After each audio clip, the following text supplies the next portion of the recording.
Hello dear students, this is Vishal sir from Ikra High School. Today we are going to conclude part 2 for chapter 3 metals non-metals from standard 10th NCERT syllabus. Our today's topic begin from how do metals and non-metals react. So here in this section you will find that normally metals and non-metals react with each other in ionic bonding. They exchange ions and form compounds. An ionic bond is the electrostatic force of attraction between two oppositely charged ions. Let us look at the electronic configuration of noble gases and some metals and non-metals. So here is table 3.3. You can see different elements in which there are certain metals, certain non-metals. Sodium, magnesium, aluminium, potassium, calcium are metals. Nitrogen, oxygen, fluorine, phosphorus, sulfur and chlorine are non-metals, while helium, neon and argon are considered as noble gases. Now these are distributed according to the atomic number and the electron configuration they have. Here you can see helium have atomic number 2, so its electronic configuration is 2, while neon has 10, which makes its electronic configuration as 2 and 8. Argon has atomic number 18, that makes its electronic configuration 2, 8, 8. Now let's talk about metals and non-metals. Here, if you have noticed, in the first orbit, helium was completely filled with 2 electrons, while the neon was also completely filled with 8 electrons in the outermost orbit. The same was carried to argon. So, if there is a complete shell in the last orbit, you can say that the element or any of the metal or non-metal is an octet, is a stable element. It does not react with any other elements. But what happens if you consider about metals like sodium? The atomic number of sodium is 11, which makes its configuration 281. That means in the last orbit you will be left with 1 electron. And what about magnesium? Its atomic number is 12. So here also its last orbit contains 2 electrons. That means the last orbit is not completely filled. It is incomplete. It needs 7 electrons to complete the octet. Here magnesium needs 6 electrons to complete as an octet. Now let's consider about non-metals. Let's talk about chlorine. Chlorine has atomic number 17. So its electronic configuration is 287. It needs 1 electron, or it can lose 7 electrons to make it as octet. The same can be said about oxygen, 2 and 6. Here also oxygen needs 2 electrons to make the outermost orbit complete, or it can lose 6 electrons to make it an octet. So the losing and gaining of electron is based on the valency it has. Sodium has valency 1, magnesium has 2 and aluminium has 3. That means it can lose 1, 2 or 3 electrons from the outermost orbit, as it becomes easy to release that energy than to gain 7 electrons here, 6 electrons here or 5 electrons over here. The same can be said about nitrogen. In nitrogen, the last orbit is 5. That means it needs 3 electrons to make it a octet, while oxygen last orbit contains 6 electrons, which requires 2 more electrons to make it an octet. Instead of losing 6, it can accept 2 electrons to make it an octet. So that exchange can happen between metal and non-metal, and that bonding between metal and non-metal with such type of exchange is called ionic bonding. We can see from table 3.3 that a sodium atom has 1 electron in its outermost shell. If it loses electron from its M shell, then its L shell now becomes the outermost shell, and that has a stable octet. The nucleus of this atom still has 11 proton, but the number of electron has become 10. So there is a net positive charge giving us a sodium cation Na+. That means when it loses an electron, it becomes positive ion, or you can say sodium cation. On the other hand, chlorine has 7 electrons in its outermost shell, and it requires 1 more electron to complete its octet. If sodium and chlorine were to react, the electron lost by sodium could be taken up by chlorine.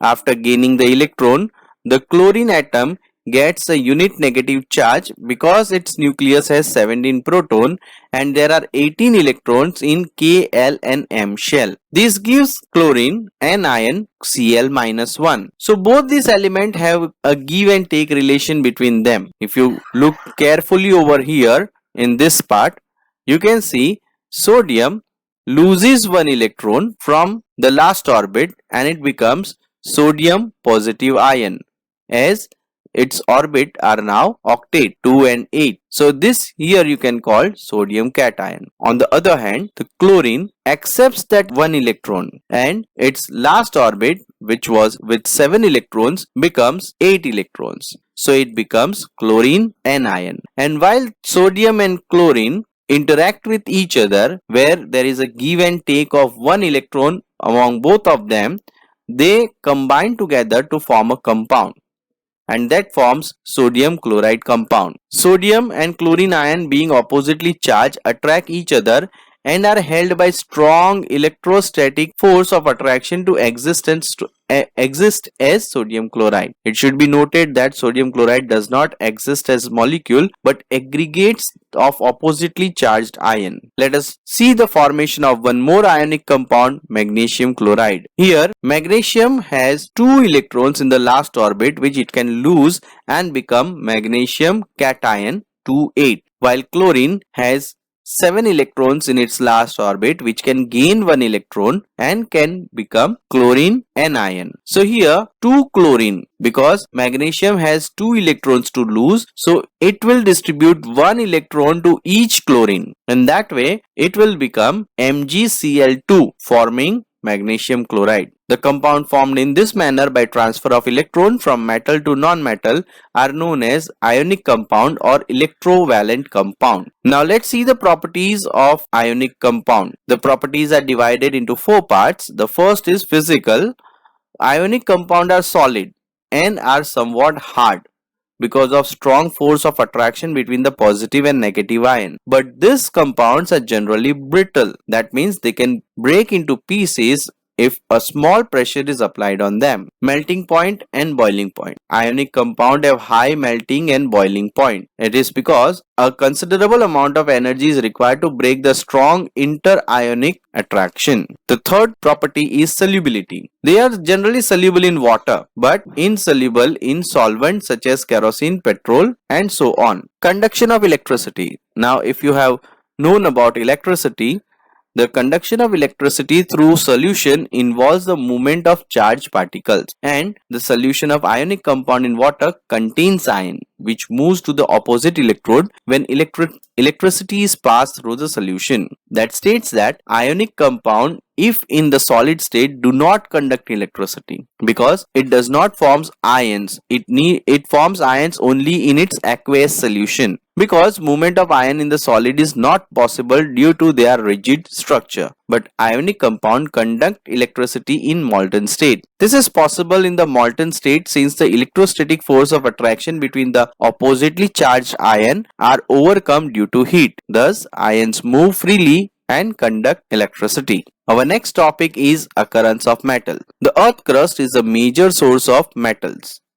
Seawater also contains some soluble salts such as sodium chloride, magnesium chloride, etc. Element of or compound which occur naturally in earth crust are known as minerals. At some places, minerals contain a high percent of particular metal and metal can be profitably extracted from it. These minerals are called ores. So dear children, the crust of the earth provide metal and it is a good source of pure metal. Mostly the metal occur in nature is a combined state, but sometimes they can also occur in free state. A native metal is a metal found in its metallic state naturally, either in the pure form or in the form of an alloy. Mostly, metal can't resist natural process like oxidation, corrosion, etc. Hence, only non-reactive metals like gold, silver, platinum, etc. found in their native or free state. The metals that we obtain from the earth are called minerals, and where there is a more concentration of minerals found in some part of the earth, it is called ore. The ores are extracted from earth in certain ways. Some metals are found in the earth crust in the free state and some are found in their form of compound. The metal at the bottom of the activity series are least reactive. That means the gold, silver, mercury are least reactive and they can be found in a free state. Copper and silver are also found in the combined state at their sulfide and oxide ore. The metal at the top of the activity series, that is potassium, sodium, calcium, magnesium and aluminum, are very reactive and they can never be found in nature as free element. While the metals in the middle of the activity series, zinc, iron, lead, are moderately reactive.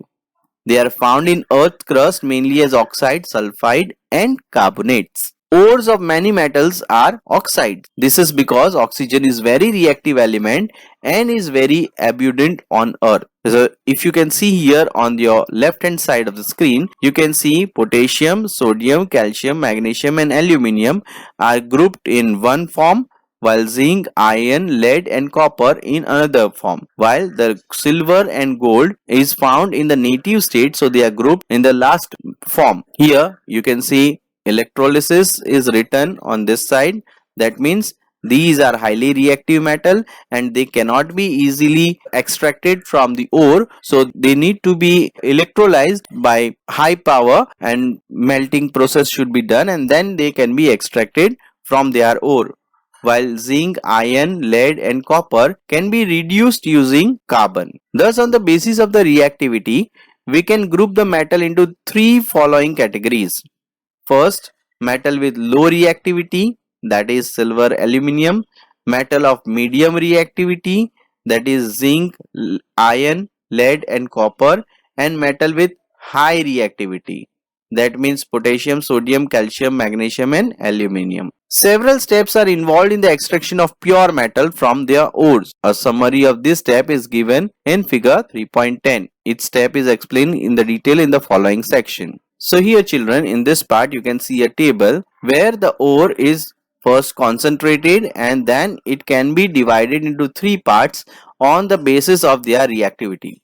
If they are high or metal of high reactivity, then it can be extracted by electrolysis of molten ore, which gives you pure metal. While the metals with medium reactivity are also categorized into two parts. With carbonate ore, they go through calcination, while with sulfide ore, they go through roasting.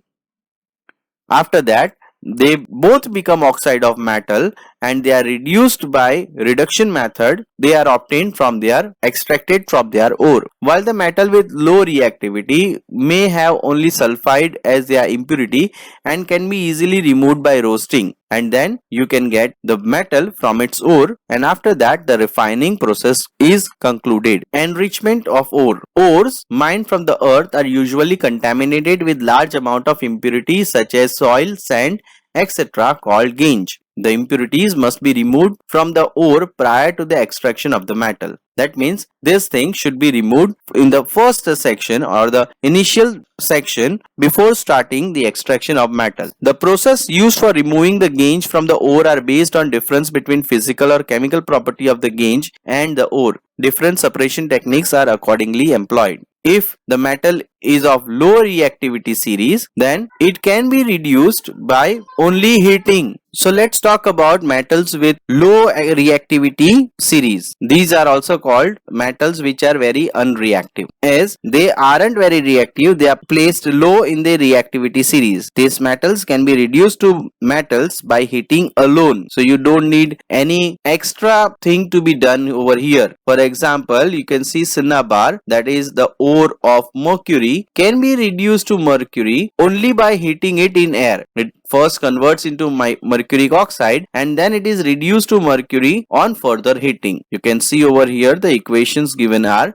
cinnabar, when heated in the presence of air, you get mercury oxide, which on further heating reduces to mercury. It happens same with copper, which in copper pyrite, it is heated in air first. So the sulfide ore is removed and it becomes oxide of the metal, which on further heating is reduced to copper itself. Now the metals in the middle of the activity series. These are iron, zinc, lead, copper, and which are moderately reactive. They usually have sulfide and carbonate as ore in it. So it is easier to obtain a metal from its oxide as compared to sulfide and carbonate. Therefore, prior to reduction, the metal sulfide and carbonate must be converted into metal oxides. The sulfide ore are converted into oxide by heating strongly in the presence of excess air. That means lots of air is there, oxygen is there while heating the sulfide ore, and this process is known as roasting. The carbonate ore are changed into oxide by heating strongly in limited air, and this is called calcination.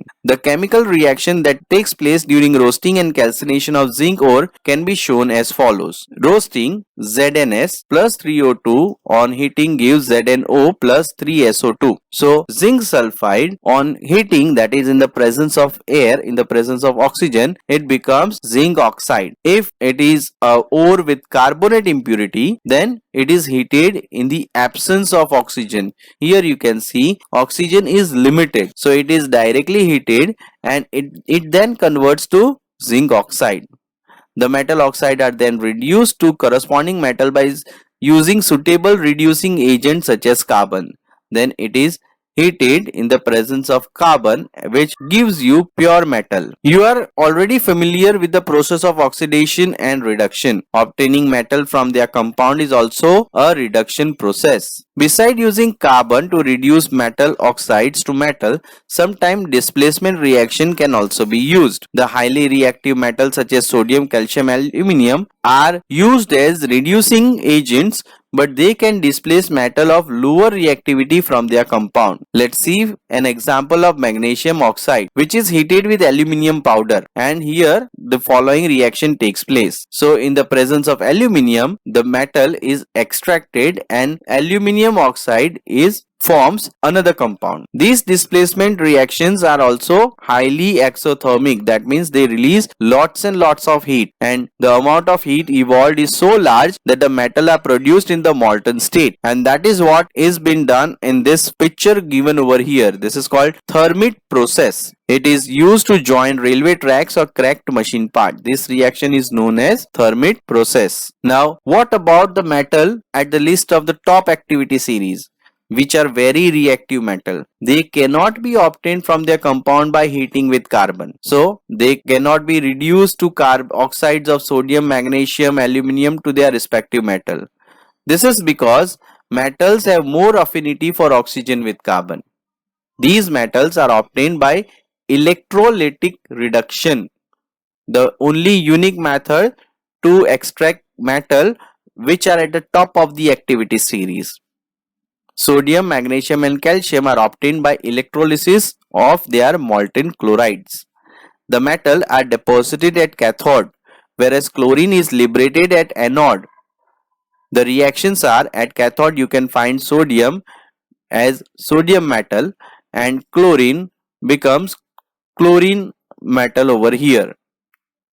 Similarly, aluminium is obtained by electrolytic reduction of aluminium oxide. Now that becomes the extraction of metal, but now we have to refine the metal. That means we have to make it pure so that we can use it in our commercial basis. The metal produced by various reduction process described above are not very pure. They contain impurity which must be removed to obtain pure metal. The most widely used method for refining impure metal is electrolytic refining. Here you can see the diagram of electrolysis of copper. You can see at cathode there is a pure rod of copper, which is a very minute thin strip of copper, while the impure rod is at anode. Here, as the electric current passes, the copper from the copper sulfate solution becomes iron and it gets accumulated at cathode, while the impurity from the anode is reduced to anodic mud at the bottom. So that way the rod that you get at the cathode is the purest form of its metal. Many metals such as copper, zinc, tin, nickel, silver, gold, etc. are refined electrolytically. In this process, the impure metal is made at anode and the thin strip of pure metal is made at cathode. A solution of metal salt is used as electrolyte. So whatever metal you want to extract, you have to use the electrolyte as the solution of metal salt itself. The apparatus setup shows in figure 3.12. On passing the current through the electrolyte, the pure metal from the anode dissolves into electrolyte. An equivalent amount of pure metal from electrolyte is deposited on cathode. The soluble impurity go into the solution, whereas the insoluble impurities settle down at the bottom of anode and is known as anode mud. Now, as you have already read about corrosion in chapter 1, we are going to study it in detail over here. How does corrosion happens and what are its preventive measures? You must have seen these three type of examples in your day-to-day life. For example, silver articles become black when they are exposed to air because it reacts to the sulfur present in air, which forms silver sulfide black color layer. Copper reacts with moist carbon dioxide and it slowly loses a shiny brown surface and gains a green coat. This green substance is basic copper carbonate. Iron, when exposed to moist air for a long time, acquires a coating of brown flaky substance called rust. So here are the three examples of corrosion for three different parts of metal. Silver, which is a low reactive metal, it becomes black. Copper is a moderately reactive metal. It reacts with carbon dioxide and it gains a green coat over it. While iron is also a moderately reactive metal, when exposed to moist air, it has a coating of brown flaky substance. In activity 3.14, you can see three test tube A, B and C, where in the first test tube, it is half filled with water and iron nails are introduced to it. The nails above the water becomes rusty. In the second test tube, you can see the nails are totally dipped under water, but a layer of oil is kept over the water, which isolates the air and the water. This prevents the air to mix with the water and it prevents the nails to get rust. Also, in the third test tube, you can see anhydrous calcium chloride, which is a drying agent which dries the air introduced into it. And that way, because of lack of moisture, there is also no rusting in the third part. Take three test tubes and place clean iron nails in each of them. Label these test tubes A, B and C and pour some water in test tube A and cork it. Pour boiled distilled water in test tube B and add 1 ml of oil and cork it. The oil will float on water and prevent the air from dissolving in water. Put some anhydrous calcium chloride in test tube C and cork it. Anhydrous calcium chloride will absorb the moisture, if any, from the air. You will observe that iron nails rust in test tube A, but they do not rust in B and C. In the test tube A, the nails are exposed to both air and water. In test tube B, the nails are exposed only to water and the nails in test tube C are exposed only to dry air. As you can see here, there are many ways to prevent corrosion. You can prevent corrosion by painting, oiling, greasing, galvanizing, chrome plating, anodizing or making alloys. One of the method is galvanizing. It is the method of protecting steel and iron from rusting when we coat it with a thin layer of zinc. The galvanized article is protected against rusting even if zinc coating is broken. So the zinc is a highly reactive element, so it prevents the iron article or steel article to get rust. The first reaction that the moisture will do is with zinc, not with iron. So that way the displacement reaction takes place over here, and even if the zinc is removed or some part of the zinc is removed, the rest of the iron material will not get corroded unless and until a small amount of zinc present over it. The second method is alloying, as it is a very good method of improving the properties of metal, because alloying is a homogeneous mixture and we can get the desired property of metal by this method. As you know, iron is the most widely used metal, but it is never used in its pure state because it is very soft and stretches easily when hot. So if we mix a small amount of carbon to it, say near about 0.05%, it becomes hard and strong, what we call it as steel. But when it is mixed with nickel and chromium, we get stainless steel. That means steel which is hard and stainless steel which is hard and non-rusty. It does not corrode. Thus, if iron is mixed with some other substance, its property changes. In fact, the properties of metal can be changed if it is mixed with some other substance. The substance added may be metal or non-metal. An alloy is a homogeneous mixture of two or more metal or a metal and a non-metal. It is prepared by first melting the primary metal and then dissolving other element in it in definite proportion. It is then cooled at room temperature. If one of the metal is mercury, then the alloy is known as amalgam. The electrical conductivity and melting point of alloy is less than that of pure metal.